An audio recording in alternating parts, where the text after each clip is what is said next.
الله الرحمن الرحيم. الحمد لله الذي علم بالقلم، علم الإنسان ما لم يعلم. وتكريما للقلم والكتابة قال الله تعالى: نون والقلم وما يسطرون. أهلا بكم محب الخط العربي. عايزين نستكمل اليوم بدون إطالة بقدر الإمكان، ولكن يمكن أنا ساعات كده في بعض الحاجات بنحب يعني نتكلم فيها كده شوية كلام نظري، هي متعلقة بالخط، وأنا ما بنعرفش يعني إيه تكون في حاجة ممكن إن أنا نقولها أو نكون عارفها ونبخل بيها على أي حد. فكل يعني ما تعلمته بنحب إن أنا نديه للغير على أساس تبقى يعني إلى حد ما الاستفادة شاملة. ولكن برضه دعونا إن إحنا برضه نحاول النهارده نستكمل ما بدأناه في الحلقة السابقة في خط الرقعة. إحنا في خط الرقعة بدأنا بحروف خط الرقعة ووصلنا يمكن لغاية حرف الطاء، والنهارده هنحاول بقدر الإمكان إن إحنا نستكمل باقي حروف خط الرقعة.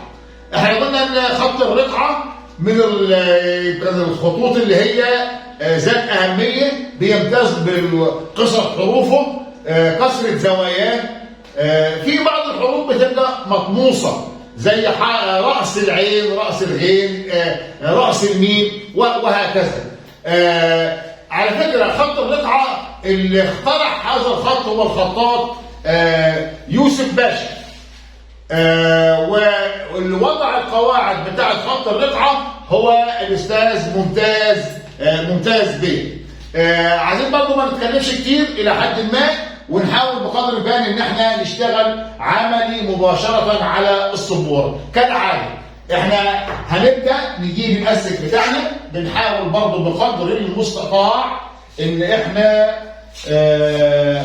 برضه هنحط فيه ما تبقى من تباشير، أو يمكن يكون في بقايا هنحاول نستخدمه كده على طول ونشوف هيشتغل معانا ولا لا. بس على أساس إن احنا برضه نعمل السطر بتاعنا. لا، طالع السطر الحمد لله كويس بجد.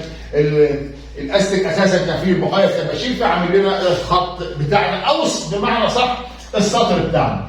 اذا احنا خدنا حرف الطاء. عايزين نحاول ان احنا بقدر الامكان يعني نبدا بيه ونستكمل عليه. حرف الطاء قلنا في جزء كده، جزء نازل كده اهو، وبعدين بناخد منه ونشطف الجزء ده بقدر الامكان كده اهو. الحته ديت لو حبيت ترسمها كده ارسمها عشان بس تطلع الى حد ما منضبط. والف الطاء اهي اللي هي 3 نقاط، وهنحط النقاط بلون تاني افضل. بس استسمحكم يعني ان بس نلبس النظاره بتاعتي علشان تكون الرؤيه اوضح ان شاء الله. يبقى طول الالف هنا هتبقى 3 اهي. الحته ديت الجزء ده من 2 إلى 3 اهم حاجه ان الجزء ده بينزل نقطه واحده كده، الجزء ده بيطلع نقطتين بهذا الشكل، والجزء ده البدايه ترتفع عن السطر بمقدار نقطه. احنا دلوقتي هنبدا في حرف العين. حرف العين مجرد ان انا بنعمل ما يشبه الاثنين في الحساب كده اهي، وبعدين نطلع بره وننزل عشان نستدين. لو احنا متذكرين حرف الجيم يبقى برضه الجزء اللي اسفل ده هو، وعلى فكره الجزء الاسفل ده لو انا عملت كده اهو كانه هو حرف الباء، اهو. لكن احنا بس هنشيل دي كده عشان يظل هو حرف العين. حرف العين الجزء ده بيطلع بره بمقدار نقطه كده، ورأس العين بتتعمل داخل مربع مقداره 2 في 2. الجزء ده زي ما قلنا هو حرف الباء، واعطينا مثال دلوقتي. يبقى اذا هذا الجزء طالما هو جزء شكل حرف الباء يبقى هو اذا اتساعه 3. وممكن نقول ان الاتساع كده برضه 3، مفيش مشكله. يبقى ده حرف العين. حرف الفاء. حرف الفاء من الحروف المطموسه في الرقعه، ويعني احنا عايزين برضو نقول ان حرف الفاء مطموس اذا كان مفرد، ومطموس اذا كان في البدايه، زي ما هناخد فصيله حرف زي ما هناخد فصيله حرف الفاء بعد كده. يبقى احنا بنقول ان حرف الفاء زي ما هنكتبه دلوقتي هو مطموس اساسا طالما مفرد، وايضا يكون مطموس لو هو في البدايه، في بدايه اي كلمه او في فصيله حرف الفاء، طالما هو في البدايه ويتصل به حرف اخر يبقى هو مطموس. حرف الفاء في خط الرقعه، الكلام ده برضه هنعرفه تفصيلا، ولكن احنا بقدر الامكان برضه بنحاول بقدر الامكان ان احنا نختصر شويه، لان انا عارف ان الامور دلوقتي ماشيه في الدنيا بشكل سريع، ويا ريت يبقى في يعني الناس اللي واخده راحتها كده في كل شيء. المهم بنقول ان حرف الفاء مفرد مطموس، في البدايه مطموس، في الوسط مفرغ. هناخد الكلام ده وهنعرفه. ايضا حرف الفاء اذا جه متصل منتهي هيبقى برضه مفرغ. الكلام ده هناخده لان عاده للحرف اربع حالات. هنبقى نقولهم بالتفصيل وهندي امثله لهم نظرا لعدم برضه الاطاله بقدر المستطاع. ده حرف الفاء يبقى هو مطموس، يبقى حرف الفاء عندي كده اهو، ونمشي اتساع الباء واللف اهو، ده حرف الفاء. الجزء الاولاني بتاع حرف الفاء ده كده اهو من اوله الى اخره نقطتين، من نقطتين خط الرقعه اللي هو نص مربع، ثم في الداخل هنا 3 نقاط اهو، يبقى ده كده حرف الفاء. يبقى برضه نتذكر كده مع بعض حرف الجيم في الحلقه السابقه ومجموعه الحروف اللي احنا خدناها. حرف الجيم هو كان الحرف الاول اللي نازل جزء منه تحت السطر، وبالتاكيد ما ينطبق على الجيم ينطبق على الاختين الثانيين الحاء والخاء. بعد كده لقينا ان حرف العين رخر نزل جزء منه تحت السطر وزيها اختين الغين. نكمل، يبقى ده حرف الفاء على سطر، ايضا حرف القاف على السطر. برضه الرأس هي نطلع وناخد الجزء ده كده، يبقى هنا برضه ده حرف القاف مطموسه، الرأس بتاعته مطموسه بالشكل ده. دول النقطتين، يبقى مش هنحط نقطتين فوق، ولكن برضه عايزين نتفق كده على حاجه، نتفق ان اي كاسه في الرقعه 2.5، يبقى الحته ديت نقطتين بس، والنقطتين اساسا بتوع القاف هم نقطتين بهذا الشكل. وبرضه قلنا قبل كده ان احنا بنحاول بقدر الامكان ان الكاسات الفاء مش من ضمن الكاسات اللي زي كاسه السين، كاسه الصاد، كاسه النون، كاسه القاف، كأن ربطت هنا وشددت تحت شمال، يبقى ده كان حرف القاف. حرف الكاف لو نتذكر كده احنا خدنا حرف الالف، خدنا حرف الباء، خدنا حرف الدال، من الثلاثه دول بنعمل حرف الكاف. يبقى ادي الالف، ادي الباء اهي، وبعدين نطلع كأن دي هتلتقي مع دي كده، بس قبل ما توصل لها بنقطة انزل اعمل الدال، يبقى ده حرف الكاف اهو.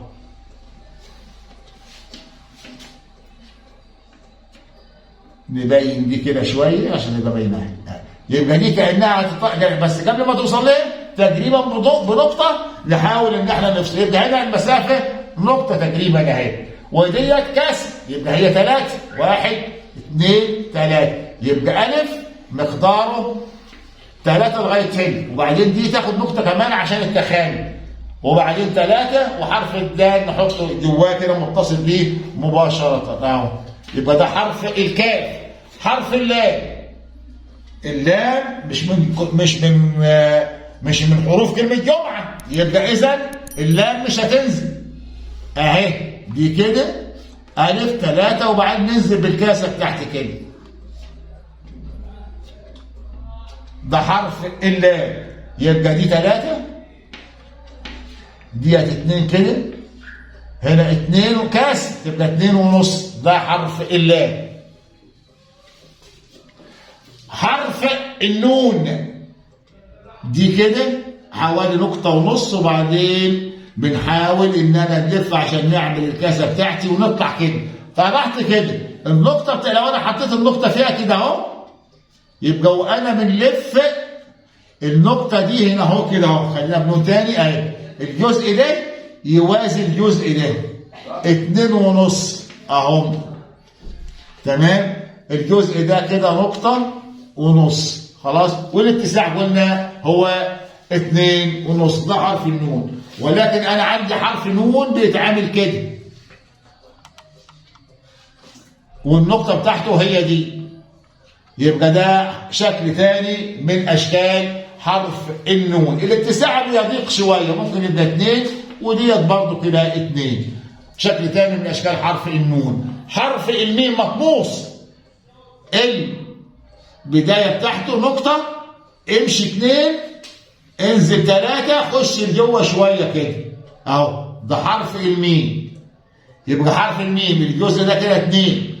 الرأس نقطة واحدة، وبعدين النزول كده 3، والجزء ده ينزل ارفع من ده اهو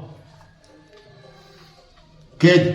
ده حرف الميم، وهو يميل قليلا الى جهة اليمين كده بمقدار نص نقطة. يبقى الرأس نقطة، مشينا 2 نزلنا 3 بدرجة ميل نص نقطة اهي. وبعدين زي ما قلنا هنا تبقى انت خانة الجلد، هنا بتنزل رفيعة شوية، ارفع من لان احنا كده ماشيين بعرض الجلد. يبقى ده حرف الميم. حرف الواو مطموس ايضا، الرأس بتاعته مثل الفاء ومثل القاف. حرف الواو يبقى الرأس اهي، وبعدين بناخد دي كده مرة واحدة. هو جه معايا على مرة واحدة اهو، حتى يعني إما جاش بنحاول نرسمه ونستعدله ونظبطه، لكن هو الحمد لله جاء على مرة واحدة. يبقى ده حرف الواو.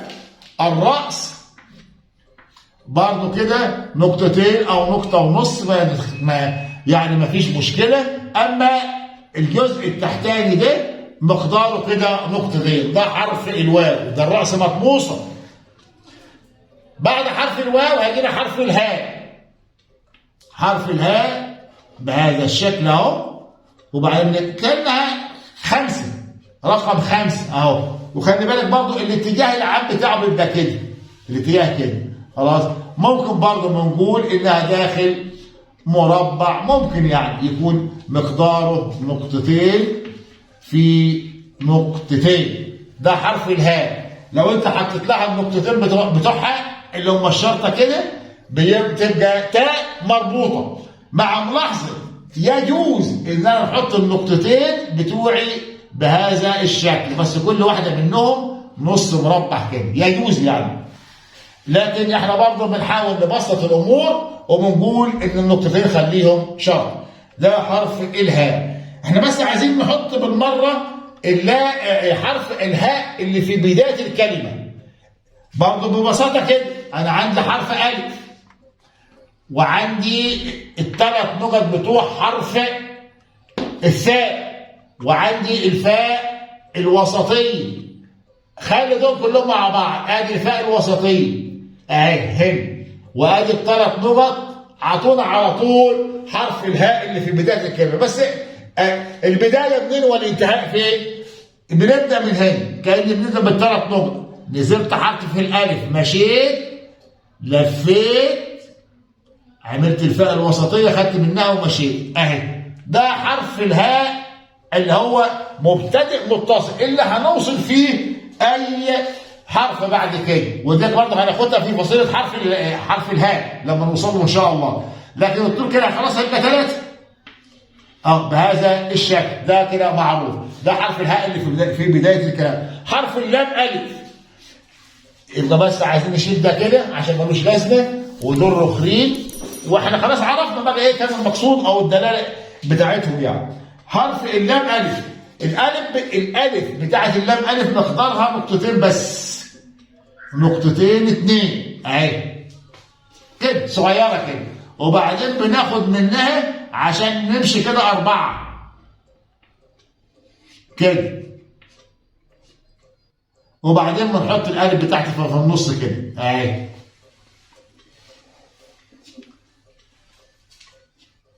يبقى الجزء الاولاني ده قلنا ان هو 2 خلاص اهي، وديت 4، يبقى انا عندي 2 هنا واثنين هنا اهو، لان دي قلنا 4. خلي بالك كده من ملاحظه صغيره، ان دي قلنا 2 لكن ديت 3، لو عديتها هتلاقيها 3. طب دي مش معنى ايه تقول لي 3؟ لان النزول ده بيميل بدرجه نقطتين، يبقى انا لو خدت خط كده اهو من عند النقطه ديت هيجيني للالف اهي، يبقى هنا ازدادت نتيجه الميل دي بقت 3، اما ديت 2 نتيجه ان احنا نازلين بميل اساسا. يبقى ده حرف اللام الف. اخر حرف معانا حرف الياء. الجزء ده بيبقى كده مش كبير زي النسخ، بنرجع كده باليونت وبعدين نعمل الكاسه بتاعتي.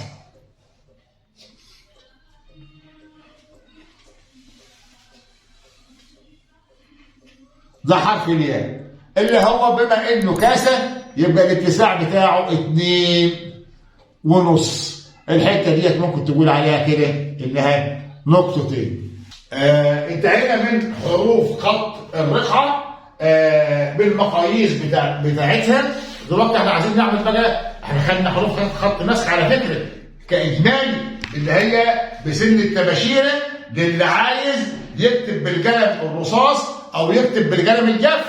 عملناها كلها عشان احنا برضه عايزين نعمل المقارنه هنا موجوده. طب عايزين نعمل مقارنه ما بين حروف خط الرقعه وحروف خط النسخ. لو احنا كتبنا بسن التباشيره اللي هي تماثل سن القلم الرصاص او سن القلم الجاف، يبقى احنا ما علينا ان احنا هنعمل خط ثاني. يبقى برضه بناخد انا خط هنا اهو. ده على فكره الخط اللي فوق ده اهو هيماثل الخطوط اللي موجوده في الكراسات او السكتش بتاع الطلبه في مراحل التعليم المختلفه. يبقى برضه احنا هنبدا نستخدم السن. وعلى فكره هنكتب الكلام ده بسرعه شويه. يبقى برضه ادي حرف الالف خلاص، مش هنقول برضه لا مقاييس ولا يحزنون، يعني على طول ادي الالف، ادي الباء، ادي الثاء. اللي هقوله بس الفرق ان هنا النقطتين شرط، ادي الثاء الثلاث نقط 8، لكن نعرفه برضه. ما احنا دلوقتي بتكلم بقى للولاد. حرف الباء ممكن يتعمل كده يا ابني اهي، حرف التاء اهي، حرف الثاء اهي، حرف الجيم. قبل ما تديله حرف الجيم اديله حرف الدال او اعملوه كله دي. الدال بتبقى كده خلاص، اعمل الدال، اعمل حرف الجيم، تعمل دال مقلوبه اهي وانزل كده بس ينزل بالجزم الدال تحت السطر جيم. وادي الحاء نفس الكلام بسرعه ما فيش مشكله. وادي الخاء اهي. الدال جزء قائم وجزء على السطر، جزء قائم وجزء على حط نقطه. الراء كله مجرد شرطه مايله كده على السطر، بلاش ديت عشان يقول لك دي فيها زيتات على السطر. ادي الزال اهي. السين ناخد الباء اللي لها شرط يعني ما تنزلش على السطر بقى اهي سين. ادي الشين اهي. الصاد جزء 2 امشي كاسر على السطر. الضاد نفس الكلام جزء 2 امشي الكاسر ما تنزلش نقطتها. الطاء اهي الالف بتاعتها. ادي الظاء العين رقم 2 نزول او دوران الجيم. الغين خليه يكتب يتعود الغين. ادي الفاء اهم حاجه في الفاء قول انها مطموسه، الراس بتاعتها مطموسه خلاص اهي. وادي النقطه. لكن برضه عرفوا ان في فاء كده يمكن احنا ما كتبناهاش، انا نحاول نكتبها. عرفوا ان في فاء بهذا الشكل. القاف اهي ما تنزلش تحت السطر، مطموسه الراس مقفوله. الكاف الف باء دال خلاص دي الكاف. اللام الف ومعاها نون. يبقى الميم جزء كده وجزء ينزل تحت السطر من جمعه. يبقى فين الجمعه دي؟ جمعه اهي العين اهي. طيب ادي الميم. الواو مطموسه اهي، يبقى ديت ايه؟ الواو. ادي الهاء، الهاء اللي في اول الكلام نفس الكلام الثلاث نقط بتوع الثاء امشي اعمل فاء، ادي اللي في اول الكلام اهي. اللام الف اهي، ده واللي دي في النص كده، وادي الياء اهي. اقول لك لا ما يا استاذ بقى الهاء لا دي نزلت ولا دي نزلت. عرفوا برضه كده ان الهاء اللي بتنزل هي مثلا اكتب له مثال ريحها، هتكتب له كلمه ادي الدين يا ابني اهي جهاد اهي، قول له نزلت تحت السطر اهي. يبقى قول له اللي بينزل من الهاء بتاعت كلمه جوع، عشان ما تقوليش الهاء ما نزلتش، لا هي الهاء الوسطيه. واحيانا يعني احيانا في بعض الاحيان ما تنزلش. تمام كده؟ يبقى احنا كده خلصنا الحروف بالمقاييس بتاعتها، وبعدين برضه عرفنا الحروف كلها بسن التباشيره الذي يماثل سن القلم. بشكركم جدا على المتابعه. ارجو ان احنا برضه الى حد ما بنكون بنقدم شيء مفيد. الخط جميل، اللغه يعني هو اللغه العربيه يبقى خط العربي. وفي احد امتحانات الدبلوم متذكر كده ان جه سؤال كان في الخط الفارسي، اكتب هذه العباره بالخط الفارسي. ايه اللي كان مطلوب يكتب في الامتحان وما زلت اتذكره؟ الخط العربي امانه في عنق كل عربي. الى حلقه قادمه، السلام عليكم ورحمه الله.